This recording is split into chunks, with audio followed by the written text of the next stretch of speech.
Raipur railway station से कुछ दूरी पर एक थाना होता है। वहां पर एक कॉल जाता है कि रायपुर रेलवे स्टेशन पर एक महिला आत्मदाह करने की कोशिश कर रही थी, जिसको कुछ लोगों ने पकड़ कर रखा है। तो आप लोग जल्दी से आइए और उस महिला को यहां से ले जाइए। पुलिस इधर जाती है उस महिला को लाने के लिए, और इधर वो महिला अपने आप को छुरा कर अपने शरीर के ऊपर ज्वलनशील पदार्थ डाल के माचिस मार देती है।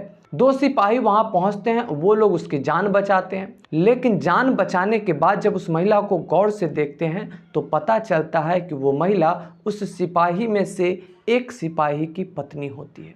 दोस्तों, ये कहानी बहुत ही इंटरेस्टिंग होने वाली है, क्योंकि वो जो महिला होती है अपने पति को सिर्फ इस कारण से छोड़ चुकी होती है क्योंकि उसका जो पति था, जो अभी सिपाही है, उसके हाथ की 3 उंगलियां एक एक्सीडेंट में कट गई थी।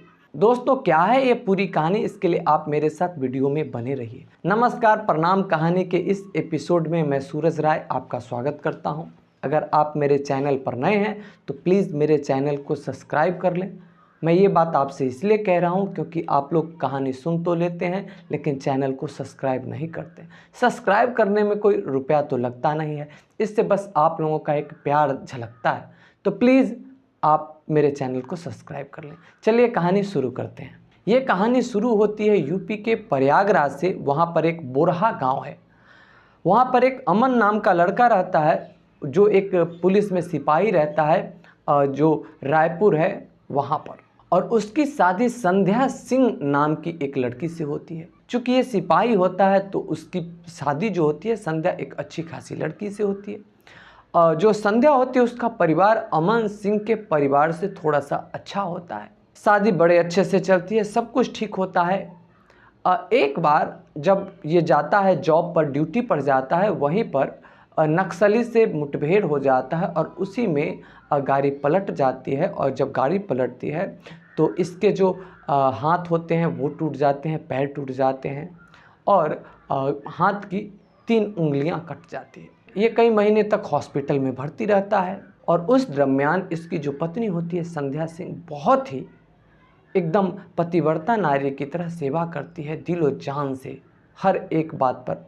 एक पति की जितनी सेवा की जा सकती थी उतनी सेवा करती है। अमन ठीक हो जाता है। अमन ठीक होने के बाद फिर उसको पुलिस लाइन से मैसेज आता है कि अब आप ड्यूटी पर आ सकते हैं, कि चूँकि ये सिर्फ 3 उंगली कटी है तो इसीलिए जॉब किया जा सकता है। तो उसको फिर से बुला लिया जाता है। अब इधर संध्या अपने चली जाती है मायके।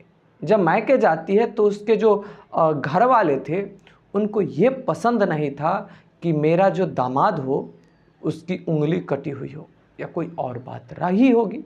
उसके जो घर वाले होते हैं अपनी बेटी को समझाना शुरू करते हैं कि तुमने उस आदमी की इतनी सेवा करी और वो आदमी तुम्हारी बिल्कुल भी कदर नहीं करता। उस आदमी का उसी थाने में एक जो लड़की, नई लड़की आई है, उसके साथ चक्कर चल रहा है, तो तुम उसकी सेवा करते हो तो तुम्हारी फिक्र ही नहीं करता। तुम अगर अपने पति को कंट्रोल में नहीं करोगी तो तुम्हारा पति तुम्हारे हाथ से बाहर हो जाएगा।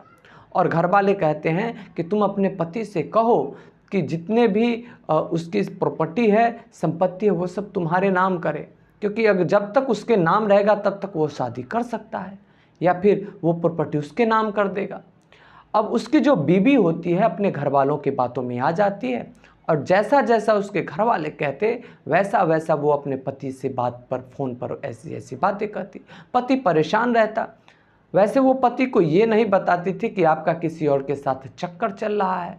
पति फ़ोन पर कहता कि देखो माँ बाप बूढ़े हो चुके हैं, तुम कितना दिन मायके में रहोगी, अब आ जाओ अपने घर।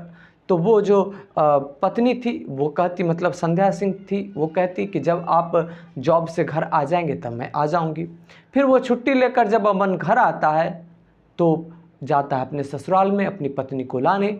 लेकिन उसके बाद जब वो दरवाजे पर जाता है तो उसके ससुराल में उसकी बहुत ही बेइज्जती की जाती है। संध्या के माता पिता और भाई जो होते हैं संध्या को अमन से मिलने भी नहीं देते और इसको वहाँ से भगा दिया जाता है। अमन उससे बात करने की बहुत कोशिश करता है लेकिन वो बात नहीं हो पाती। अमन समझ जाता है कि असल में संध्या मेरे साथ नहीं रहना चाहती। वो फिर जब उसकी छुट्टी ख़त्म होती है तो वो अपने जॉब पे आ जाता है। और इधर संध्या के मन में अमन के बारे में और भी बहुत बुरी बुरी बातें भरी जा रही थी और संध्या के मन में अमन के प्रति नफरत बढ़ता जा रहा था। फिर एक दिन संध्या को पता चलता है कि जिसके बारे में कहा जाता था कि जिस लड़की से अमन शादी करने वाला है उसकी शादी कहीं और हो गई।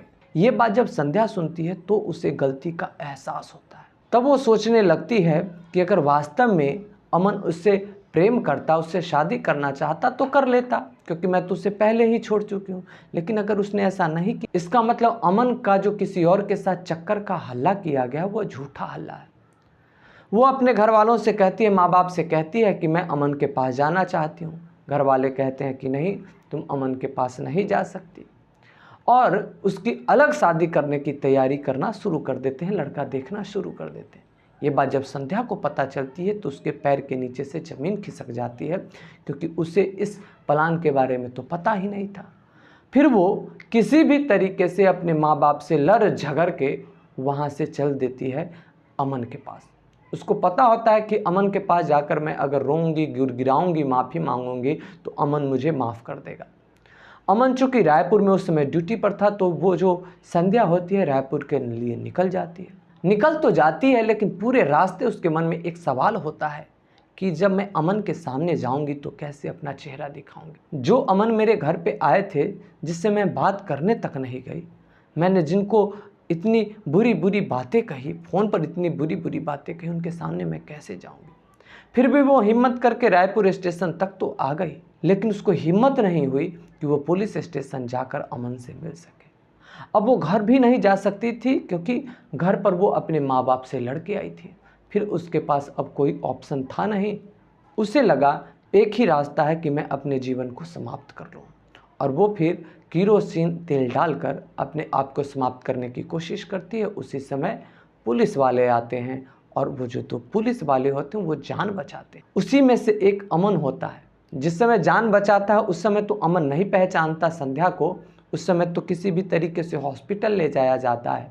अमन संध्या को हॉस्पिटल पहुंचा देता है, उसके बाद चला आता है। उधर जब संध्या को होश आता है और इधर फिर से वो दोनों सिपाही जाते हैं उसका हालचाल पूछने, तब जाके अमन पहली बार संध्या को देखता है। संध्या को ज्यों ही देखता है कि वो उसी समय लौट जाता है, लेकिन संध्या भी तब तक अमन को देख चुकी होती है। अमन तो नहीं जाता संध्या के पास, लेकिन अमन का जो साथी होता है वो जाता है।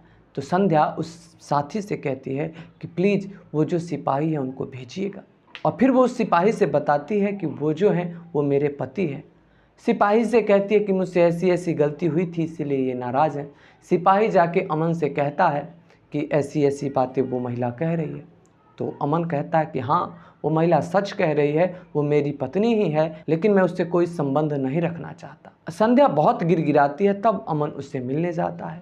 जब वहाँ अमन जाता है तो फिर संध्या रोने लगती है और अपनी सारी बात बताती है, और लास्ट में ये बात कहती है कि असल में मैं आपसे मिलने ही आ रही थी। वो ये भी बताती है कि मैं आपसे मिलने आ रही थी, आपसे माफ़ी मांगने आ रही थी, लेकिन मेरी हिम्मत न हुई कि मैं आपका सामना कैसे करूँगी, और फिर मैं आत्महत्या करने की सोच ली। ये बात कह के चुप हो गई, और फिर अमन से बोली कि अगर आपको लगता है कि मैं माफ़ी करने के लायक नहीं हूँ तो कोई बात नहीं, आप मुझे यहीं छोड़ के चले जाइए। मैं अब तो आत्महत्या करने की कोशिश नहीं करूँगी, मैं किसी भी तरीके से जीवन काट लूँगी, लेकिन सच बात यह है कि मैं अपनी माँ बाप के बातों में आकर आपसे नफ़रत करने लगी थी। मेरे माँ बाप ने मेरे कानों को इतना गंदा किया आपको लेकर कि मैं आपसे ही नफ़रत करने लगी थी। वो ये भी कहती है कि जिस समय आपके साथ एक्सीडेंट हुआ था, अगर मेरे मन में कुछ भी ऐसा होता तो क्या मैं वो सब करती।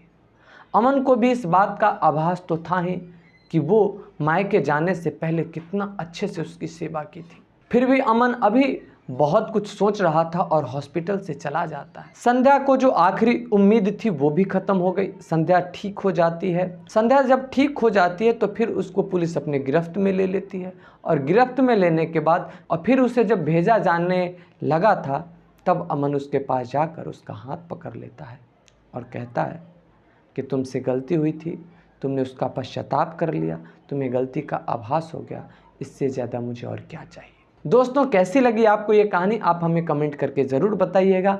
आपने मेरी वीडियो को अंत तक देखा, इसके लिए आपका शुक्रिया।